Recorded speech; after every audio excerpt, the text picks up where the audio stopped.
الفاتح إلى روح سيدنا وحبيبنا وشفيعنا رسول الله محمد بن عبد الله وعلى آله وأصحابه وأزواجه وذريته وأهل بيته أجمعين، خصوصا إلى روح سيدنا أحمد بن عيسى المهاجر الفقيه المقدم محمد بن علي بعلوي رسول وفروعهم، وإلى حضرة النبي محمد صلى الله عليه وآله وسلم. الفاتحة.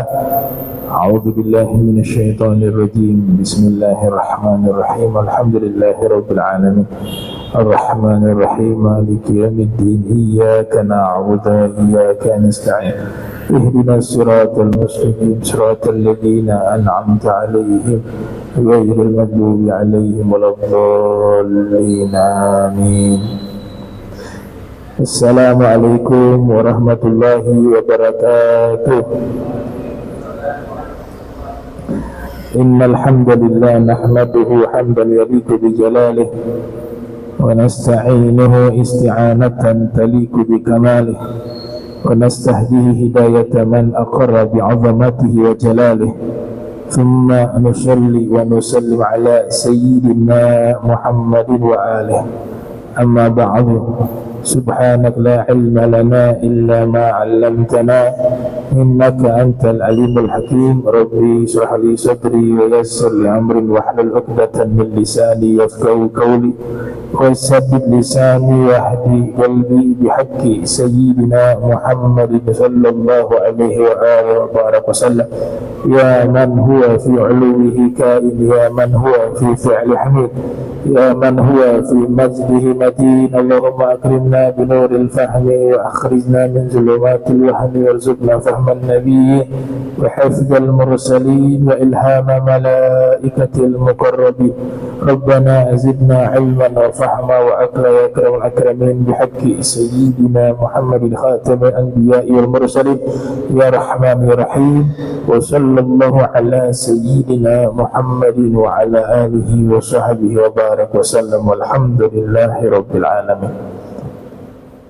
قال المصنف رحمه الله ورضي الله تعالى عنه وأرضاه ونفعنا به وبعلومه وأمدنا بأسراره وأعادنا من بركاته في الدارين.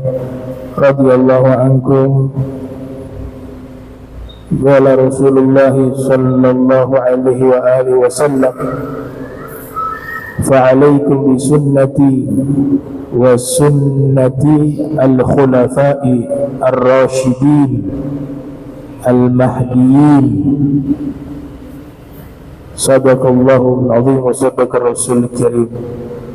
Alhamdulillah, puji syukur kehadirat Allah, salawat salam teriring kepada junjungan mulia Nabi tercinta Nabi Yuna Muhammad sallallahu alaihi wa alihi wa barak wasallam beserta seluruh keluarga beliau, sahabat beliau dan umat beliau yang senantiasa menegakkan ajaran beliau hingga akhir masa nanti. Yang sama-sama kami muliakan Imam Masjid Al-Muttaqin Amin Al-Bar mata'ana Allah Ta'ala bituli hayatihi wa umrih wal Habib Alwi Al-Bar mata'ana Allah Ta'ala bituli hayatihi wa umrih wal para habaib Nabi Taufiq Al-Sagaf wal para asatid Ustaz Jamal wa jami'ul hadirin hadirat yang insyaAllah dirahmati Allah Subhanahu wa Ta'ala.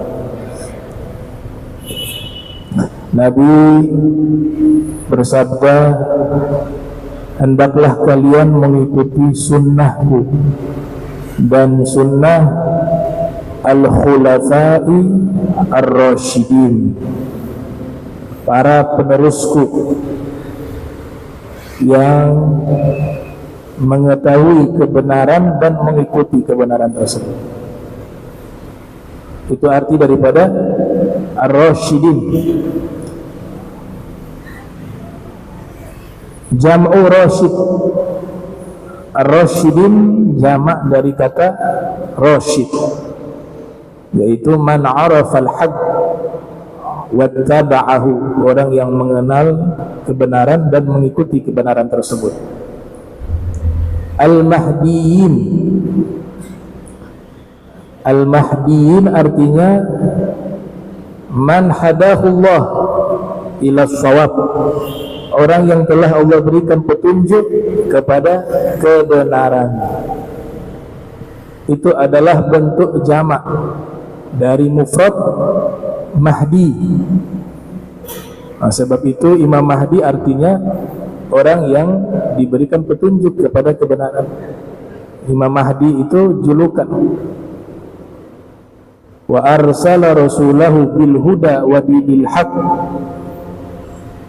Allah mengutus dirinya dengan petunjuk, itu Rasul Muhammad SAW, wa dinil haq, dan agama yang benar, agama Islam. Jadi agama Islam adalah agama yang benar, bukan agama yang paling benar.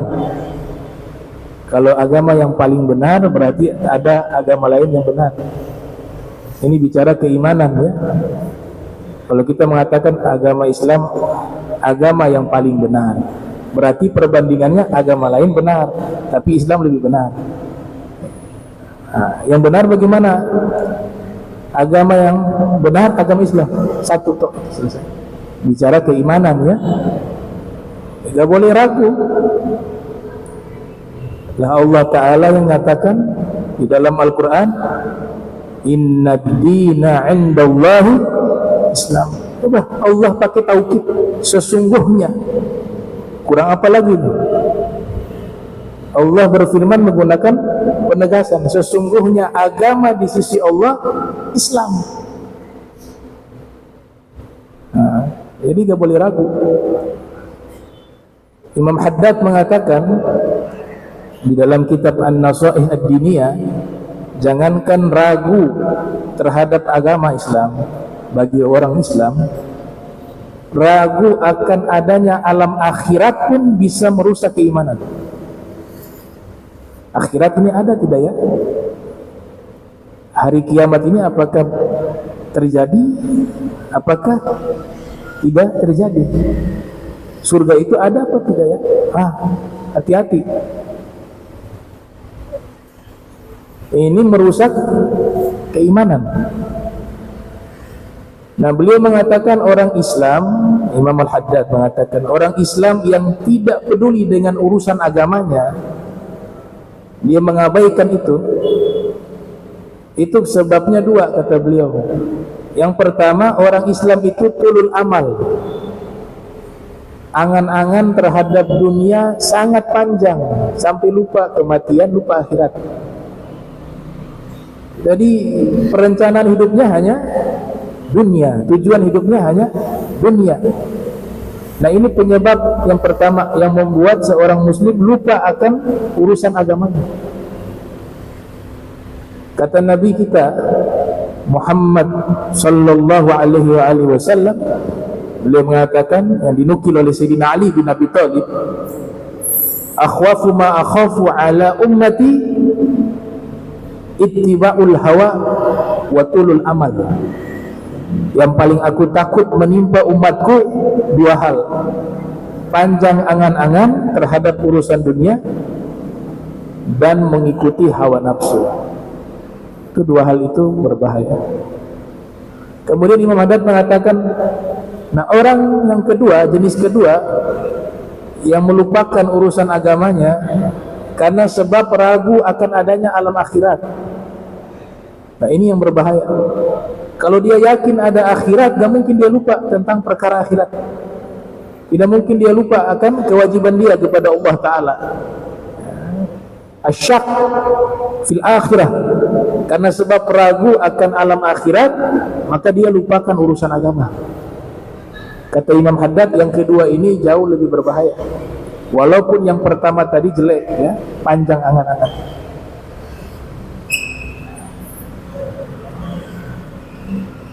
Kemudian Al-Musannif mengatakan di sini, wal muradu bihim, yang dimaksud dengan al-khulafa'u ar-rasyidun, mereka adalah Sayyiduna Abu Bakar, wa Sayyiduna Umar, wa Sayyiduna Uthman bin Affan, wa Sayyiduna Ali bin Abi Thalib, dan Sayyiduna Al-Hasan bin Ali.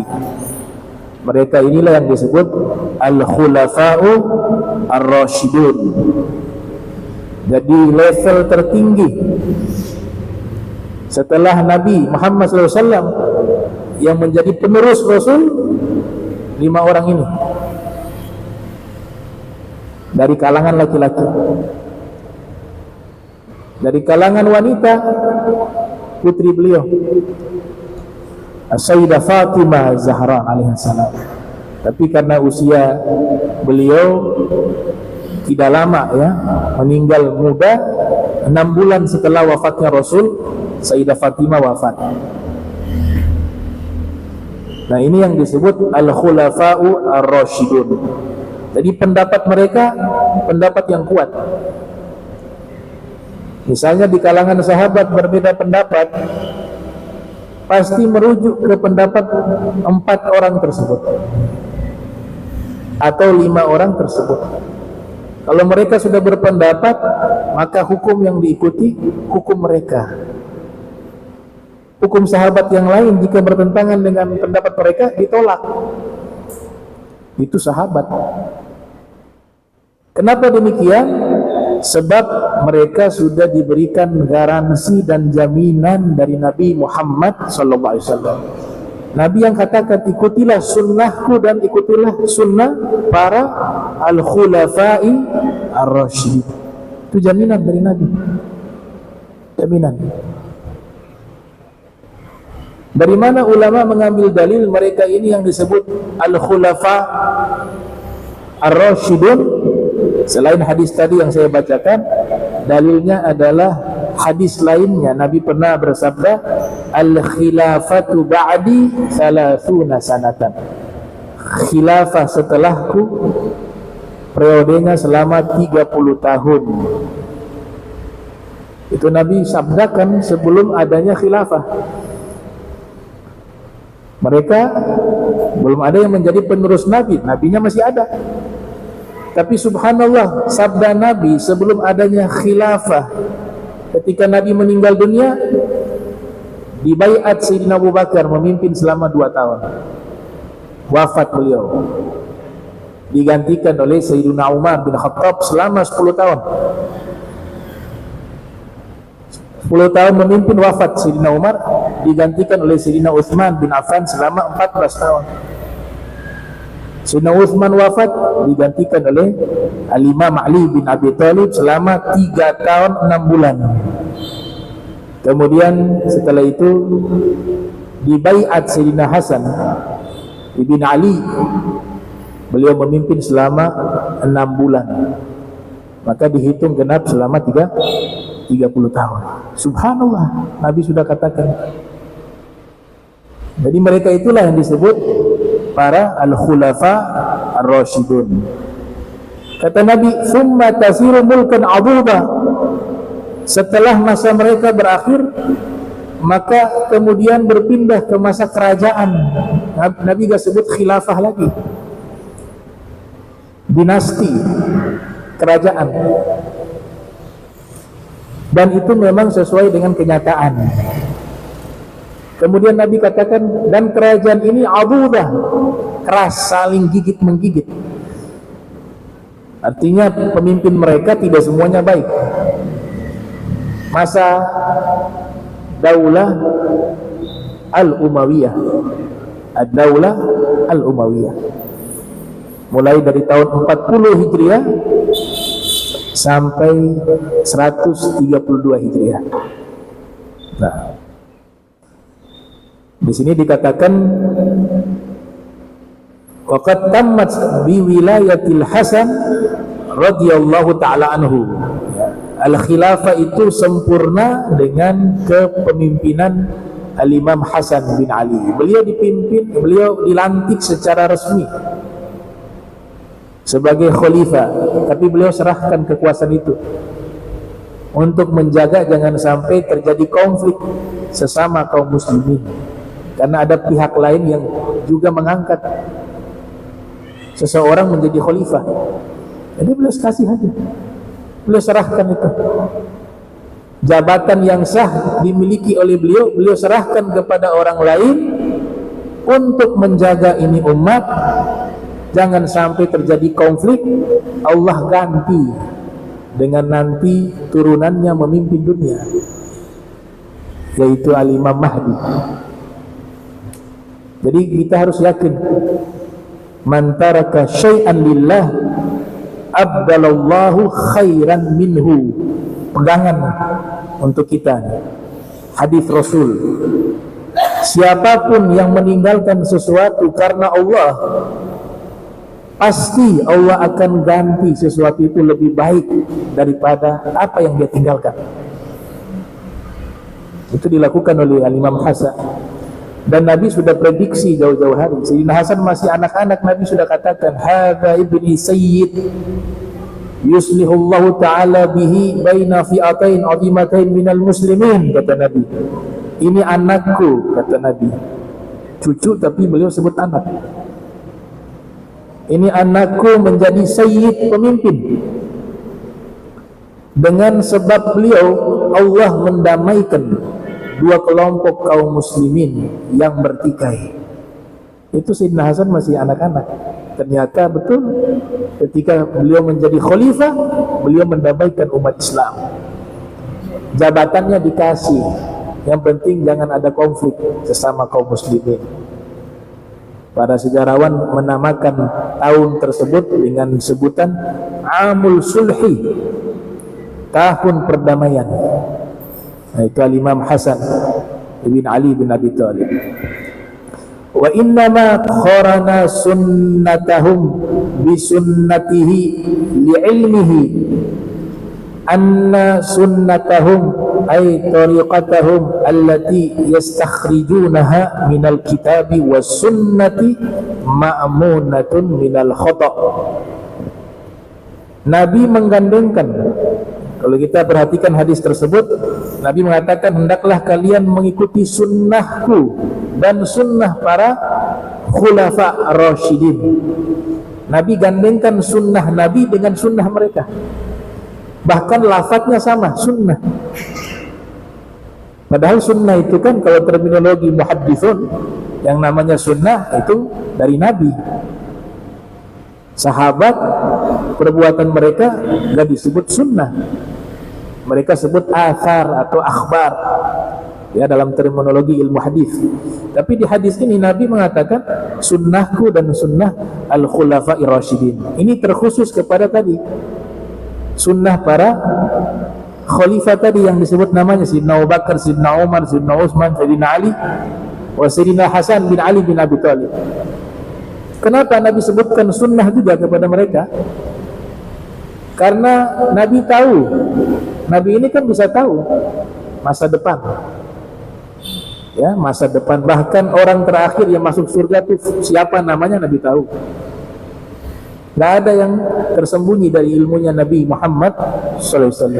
Alimul ghaibi fala yudhiru ala ghaibihi ahada illa man irtada min rasulin fa innahu yasluku min baini yadayhi wa min khalfihi rasada. Ya. Karena Nabi tahu bahwa setelah Nabi, sunnahnya mereka para al-khulafa tadi, sunnahnya mereka itu tidak akan melenceng. Fatwa mereka itu tidak akan keluar dari Al-Quran dan Sunnah. Ma'munah minal khata', dan terjaga dari kesalahan. Ini jaminan. Jadi jaminan dari Nabi ada dua terkait masalah fatwa, ya, atau masalah keilmuan. Yang pertama, hadis yang lalu pernah saya sebutkan, inna ummati la tajtami'u ala dhalalah abada. Ini jaminan pertama. Sesungguhnya ulama-ulama di umatku, mereka tidak mungkin bersepakat di atas kesesatan. Itu yang pertama. Ini juga jaminan bahwa seluruh fatwa dan pendapat daripada al-khulafa ar-rasyidun itu juga sesuai dengan sunnahku. Ada dua jaminan. Nah, yang keluar dari dua jalur ini pasti menyimpang. Keluar dari kesepakatan para ulama, tidak mau mengikuti ulama, pasti menyimpang. Dan ulama-ulama juga tidak keluar dari sunnahnya Nabi Muhammad dan sunnahnya al-khulafa ar-rasyidin. Itu. Makanya kita wajib bermadhab. Jangan lagi ada kalimat, oh, bermazhab itu tidak wajib. Oh, ya, wajib. Tidak wajib bagi orang yang levelnya mujtahid. Tapi kita ini kan disebut muqallid. Ya, ada level. Level pertama namanya mujtahid. Siapa mereka mujtahid? Mereka para ulama yang betul-betul alim, yang paham Al-Quran, baik secara zahir maupun batinnya, menguasai ilmu bahasa Arab dengan seluruh uslubnya, orangnya soleh, diakui oleh ulama, paham asbabun nuzul, paham nasikh wa mansukh, paham hadis Nabi, paham mustalah hadis, ulumul Quran, ulumul hadis, oh, banyak perangkat-perangkat ilmu itu, baru disebut mujtahid. Nah, mereka itu gak wajib bermadhab, karena mereka disebut sebagai apa? Orang yang justru mengumpulkan rumusan-rumusan madhab. Level kedua namanya muttabi'. Al-muttabi' mengikuti madhab tertentu, akan tetapi ketika ada masalah hukum dia faham dalilnya. Oh, menyentuh kemaluan dengan tangan bagian dalam membatalkan wudu. Itu diterangkan dalam kitab fikih mazhab Syafi'i, hukumnya batal wudu. Punya wudu tapi tangan bagian dalam menyentuh kemaluan kita, batal wudu. Mazhab Hanafi tidak batal sama sekali. Ya, mazhab Maliki kalau dengan syahwat batal disentuh, kalau tidak dengan syahwat tidak batal wudu. Mazhab Hambali bagian dalam, bagian luar sentuh kemaluan batal. Mazhab beda pendapat. Tapi kalau kita faham, oh mazhab Syafi'i mengatakan menyentuh bagian dalam batal karena ada hadis Nabi, man massa farjahu falyatawadda. Siapa yang menyentuh kemaluannya dengan lafaz massa menyentuh berarti dengan bagian dalam. Yang namanya menyentuh secara umum pasti dengan tangan bagian dalam. Dipahami oleh Imam Syafi'i seperti itu. Kata Nabi, siapa yang menyentuh kemaluan dengan tangan bagian dalam, hendaklah dia berwudu. Berarti wudunya batal karena ada perintah harus wudu. Nah, orang yang faham seperti ini namanya muttabi'. Ya, namanya muttabi'. Kalau mustahid selevel Imam Syafi'i, ya mustahid itu juga ada pembagian, ada yang mustahid tarjih, muqayyad dan sebagainya. Nah, level ketiga umumnya kita muqallid namanya, ngikut aja deh sama guru atau ngikut buku deh, buku fikih. Orang hanya ikut hukum berdasarkan buku fikih tanpa tahu dalilnya, itu namanya muqallid. Kita belajar sebatas faham ilmu fikih dari kitab fikih tanpa harus tahu kok ini hukumnya dari mana sumbernya. Nah, ilmu fikih kan sudah kesimpulan hukum. Nah, kita menerapkan ilmu fikih itu disebut dengan muqallid. Berarti kita levelnya muqallid dan harus ngikut muqallid. Yang celaka yang keempat, mukhalif. Mukhalif itu adalah apa? Bukan mujtahid, bukan muttabi', bukan muqallid, tapi buat mazhab sendiri, sok pintar sendiri. Akhirnya apa? Merusak hukum syariat. Dia ngambil Al-Quran sendiri, ambil hadis sendiri, dia buat, oh ini hukumnya begini, ini begini, begini. Rusak ini syariat. Dr. Said Ramdan Al-Buti menulis kitab khusus tentang masalah tersebut. Judulnya La Madhabiyah, akhtaru bid'ah tuhaddidu asy-syari'at al-islamiyah. Judul kitab itu menerangkan apa? Orang yang tidak bermadhab itu adalah bid'ah yang paling berbahaya, kata beliau, yang bisa mengancam dan merusak tatanan hukum syariat Islam. Dan di kitab tersebut beliau mengatakan tidak ada istilah madhab salafi, tidak ada. Salaf itu istilahnya adalah periode waktu, bukan madhab. Tidak ada madhab salaf, tidak ada. Yang ada, kalau yang ahli sunnah wal jamaah, ya 4 madhab itu. Madhab Hanafi, madhab Maliki, madhab Syafi'i, madhab Hambali.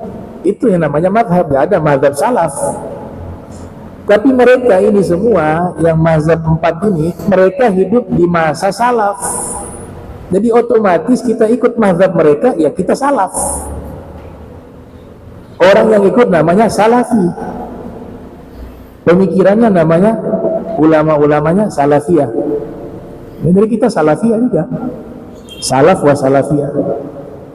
Sebab 4 mazhab di periode waktu ulama-ulama salaf. Imam Abu Hanifah tahun 80 lahir, wafat 150 gitu ya, salaf. Imam Malik 93 Hijriah lahir, wafat 179 Hijriah, masa salaf.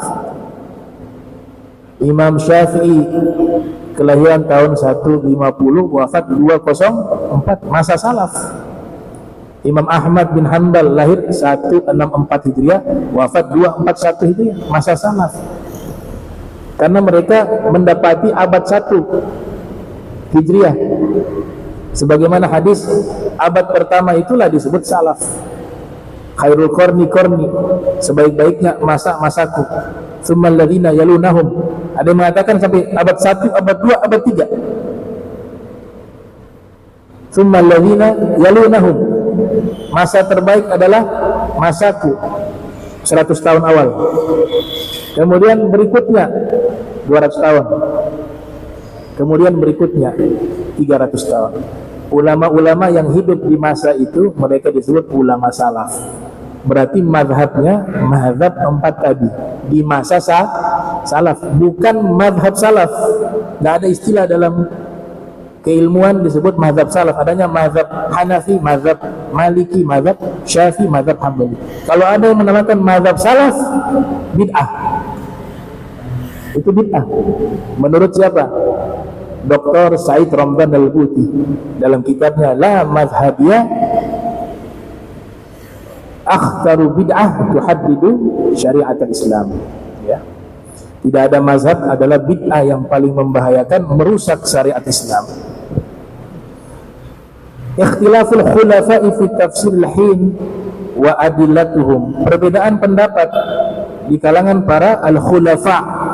Jadi para khulafa ar-rasyidun juga beda pendapat dalam satu masalah hukum. Jadi perbedaan hukum di dalam mazahib itu tidak berarti salah. Semuanya benar. Sekalipun seandainya ada yang keliru, tetap dinyatakan benar. Karena mereka sudah berusaha, ya. Badlul majhud, sudah mengerahkan secara maksimal keilmuan mereka. Hasil yang mereka dapat sekalipun keliru dimaafkan oleh Allah, dan mereka mengeluarkan hukum berbasis keilmuan. Itu tidak akan salah. Kita yang ikut juga tidak salah, tapi justru kita tidak ikut kepada para ulama dan tidak berbasis keilmuan, hanya tebak-tebakan, sekalipun benar salah. Apalagi salah, ya. Misalnya dalam hadis dikatakan, man fassara ayatan bi ra'yihi falyatabawa maq'adahu minan nar. Siapa yang menafsirkan satu ayat Al-Quran dengan pikirannya saja, tanpa dengan dasar keilmuan, maka dia sudah mengambil satu tempat di dalam neraka. Wa fi riwayah dikatakan, siapa yang menafsirkan satu ayat Al-Quran fa'asab, ya, bigairi ilmin, tanpa dengan ilmu, fa'asab, tapi betul tafsirannya, dia tebak-tebakan betul, tapi tanpa ilmu, faqad akhta'a, kata Nabi, maka tetap dia salah, karena tidak berlandaskan ilmu, tidak berbasis ilmu. Di sini ada kasus satu masalah hukum fikih. Kemudian diminta keterangan dari 4 para al-khulafa'ur rasyidun, ternyata jawaban keempatnya berbeda. Dan ini kejadian di masa Nabi Muhammad sallallahu alaihi wasallam. Di sini ceritakan di sini, anna rajulan halafa annahu la yata'u zaujatahu hinan. Ada seorang laki-laki bersumpah tidak akan menjima istrinya, hinan, pakai kata hinan, pada suatu waktu, ya. Hinan artinya pada suatu waktu. Ini kan udah jelas nih suatu waktu, ini kapan? Hinan. Dalam bab fikih disebut babul ila. Dalam ilmu fikih disebut babul ila. Seorang suami bersumpah tidak akan menjima istrinya. Kalau disebut waktunya, itu hukum yang jelas. Ada aturan-aturannya di bab ila, ada kafaratnya. Tapi masalahnya dia ini, seorang laki-laki ini, dia bersumpah tidak menjima istrinya menggunakan lafaz hinan pada suatu waktu. Maka dia datangi Sayyidina Abu Bakar. Dia jelaskan masalahnya, fa'aftahu Abu Bakrin bi annal hina al-abad. Maka Sayyidina Abu Bakar berfatwa, Yang artinya hin tadi, suatu waktu, artinya selama-lamanya sampai hari kiamat. Artinya sudah gak bisa lagi sama istrinya, sudah gak bisa, gak ada kafarat. Jadi suatu waktu ditafsirkan al-abad, selama-lamanya. Kemudian dia datangi lagi orang kedua, Sayyidina Umar bin Khattab. Dia sampaikan masalah yang sama, bi annahu arba'una sanatan. Ternyata Sayyidina Umar mengeluarkan fatwa hin di situ artinya 40 tahun. 40 tahun. Datang lagi beliau. Ini model begini jangan ditiru ya. Namanya kurang ajar. Sudah ambil pendapat ulama sana, banding-bandingkan ke sana, enggak boleh. Kurang ajar namanya. Ya. Nanti habis di depan guru yang lain bilang, sana ustaz sana mengatakan begini, enggak boleh, itu suul adab. Enggak boleh. Dulu ada kejadian di Jakarta. Ada satu orang muslim mau piara anjing. Datang ke Habib Ali Kuitang. Saya mau tanya hukum piara anjing. Kami piara dalam rumah gimana? Habib Ali bilang enggak boleh. Jangan. Ada hadisnya, pahala berkurang 2 qirot. Karena nanti punya apa? Kontak dengan najis. Bukan menjelekkan anjingnya, enggak, kontak dengan najis. Anjing mulia lah di surat Al-Kahf menemani orang-orang soleh. Tapi kasusnya dia membawa najis berat. Dia belum puas nih berjalan. Sudah datang ke Habib Ali bin Husain Al-Attas, Habib Ali Bungur.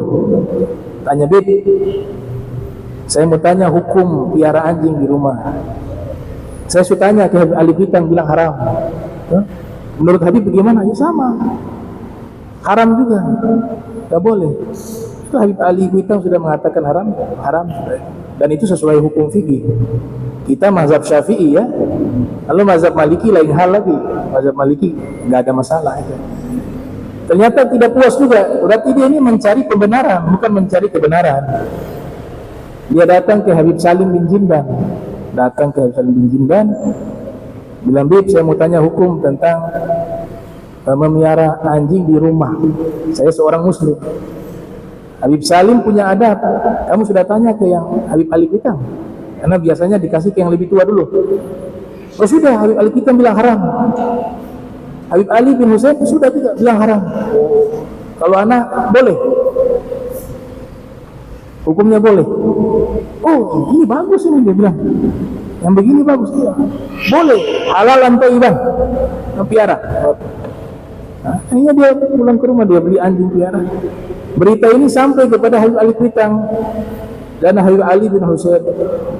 Kebetulan waktu itu ada Habib Salim juga. Kemudian ditanyakan kepada Habib Salim bin Jindan, kami dengar kabar kau berfatwa kepada Fulan bin Fulan bahwa hukum piara anjing di rumah ini boleh, di rumah. Iya boleh. Kok bisa begitu? Ya soalnya anjing sama anjing kan sama-sama, nggak ada masalah. Anjing piara anjing kan nggak ada masalah gitu. Hukum ya. Habis sudah tanya ke antum, sudah tanya ke Habib Ali Kuitang, sudah bilang haram, dia masih ngeyel juga. Ya berarti dia anjing. Makanya anjing sama anjing nggak ada masalah, begitu. Nah, itu pendidikan apa? Adab, nggak boleh. Ya, bahkan ulama-ulama dulu mereka itu kalau ada pendapat yang berbeda dengan pendapat gurunya, sekalipun beda dan dia tahu gurunya keliru, dia tidak langsung frontal mengatakan, oh itu salah, mohon maaf, yang tidak boleh usul adab. Itu. Nah, itu adab yang diajarkan oleh para ulama-ulama terdahulu. Nah, cuma ini kasusnya begitu, datang ke Sayyidina Abu Bakar, karena Sayyidina Abu Bakar fatwanya berat ya. Ma'anahin itu selama-lamanya. Oh, berarti sudah gak bisa lagi sama istri ini. Ya Sayyidina Umar bilang 40 tahun, masih berat juga. Datang ke Sayyidina Utsman, minta fatwa. Sayyidina Utsman mengatakan sanah wahidah, hin di situ 1 tahun. Kemudian terakhir didatangi Imam Ali bin Abi Thalib. Sayyidina Ali punya ringan. Sayyidina Ali yaumun wa lailah, kata hin di situ sehari semalam. Fa'arada ar-rajulu dzalika ala Rasulillah sallallahu alaihi wasallam. Kemudian lelaki tersebut menyampaikan masalah ini kepada Nabi tentang fatwa-fatwa tersebut. Fada'ahum, lalu Nabi memanggil mereka semuanya.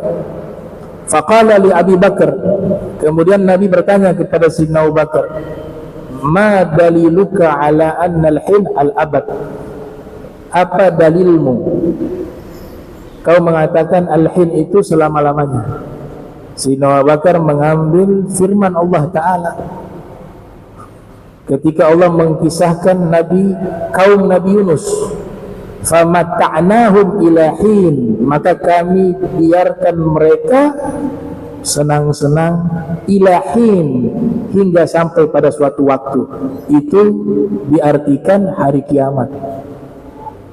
Maka lafaz hin adalah sampai hari kiamat, berarti al-abad, selama-lamanya. Kemudian Nabi bertanya kepada Sayyidina Umar, apa dalilmu? Hin itu 40 tahun. Sayyidina Umar menjawab, mengambil firman Allah, hal ata 'alal insani hinun minad dahri, surat Al-Insan.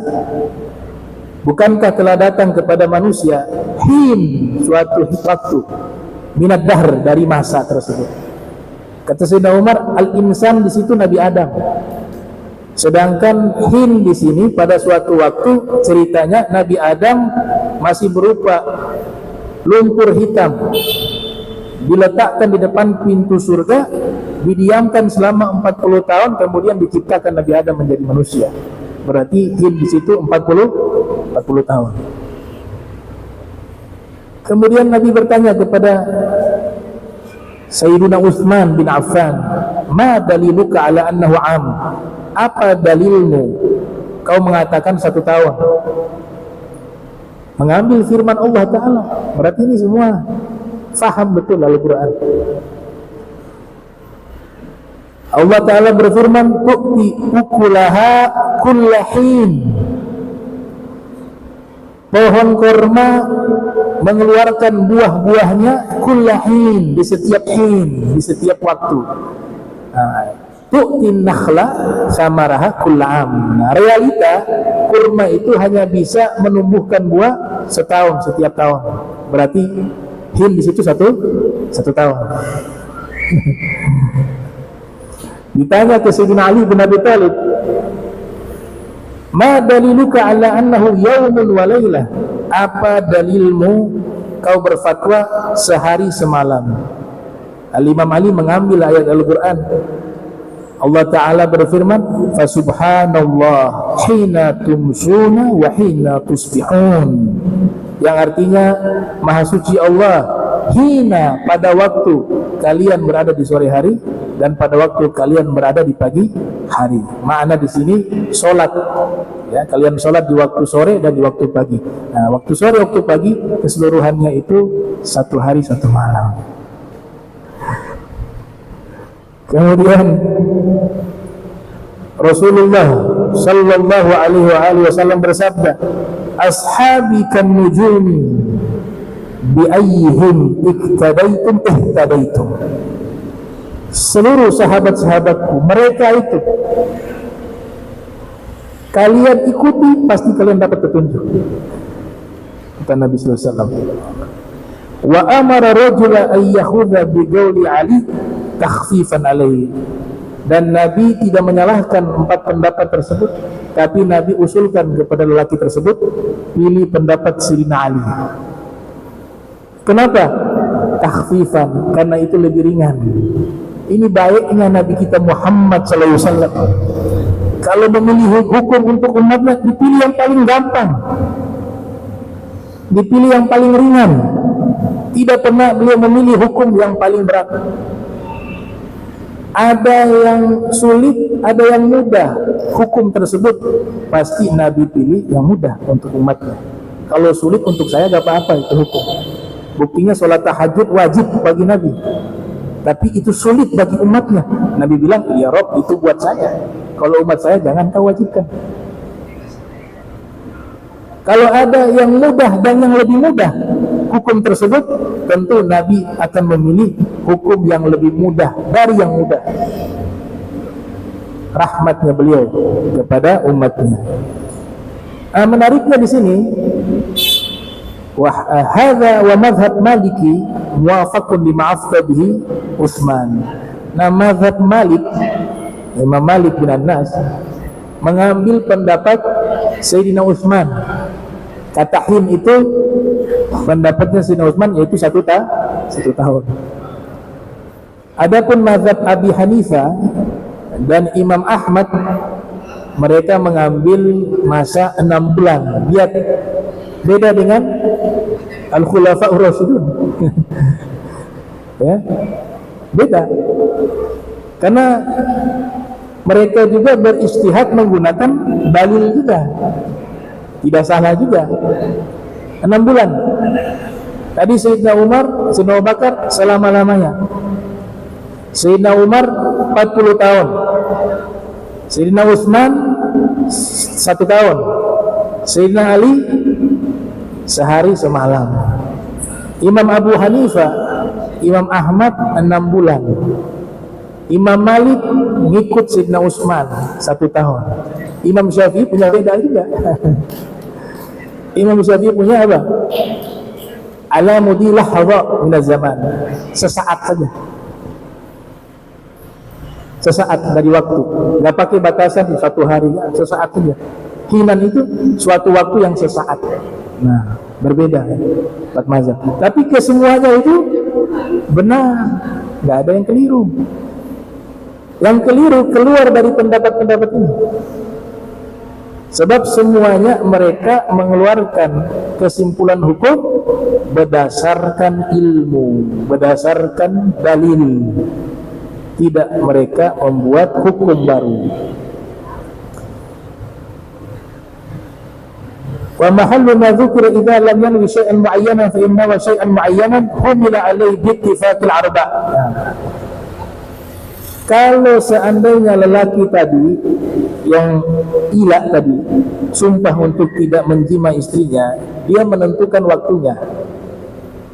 Pokoknya saya bersumpah demi Allah tidak akan menjima kamu 1 bulan penuh. Sepakat semuanya sesuai dengan apa yang dia ucapkan karena sudah ditentukan waktunya. Tapi ketika lafaz him yang menjadi perbedaan pendapat itu suatu waktu, ini nggak tahu suatu waktu ini kapan, maka mereka harus beristihad di situ. Sebab kata him tidak ada keterangan dari Al-Quran dan keterangan dari hadis Nabi Muhammad SAW terkait him itu berapa lama maksudnya. Disitulah tempat beristihad. Paham ya? Karena nggak ada keterangan gitu. La istihad diwujudin nusus, tidak boleh beristihad jika ada keterangan dari Al-Quran dan hadis Nabi Muhammad SAW, nggak boleh. Nah, maka Nabi membenarkan itu jadi dalil bahwa istihad para ulama, para mujtahid dibenarkan oleh Nabi Muhammad SAW, dan itu dalil.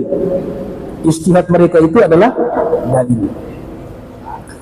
Wa inna mahatha sallallahu alaihi wa alihi wasallam ala tamassuki bi tariqi haula'il khulafa li'anna ma Nabi memerintahkan, menganjurkan kita berpegang teguh dengan jalan mereka para al-khulafa karena diketahui bahwa mereka itu orang yang paling layak diikuti.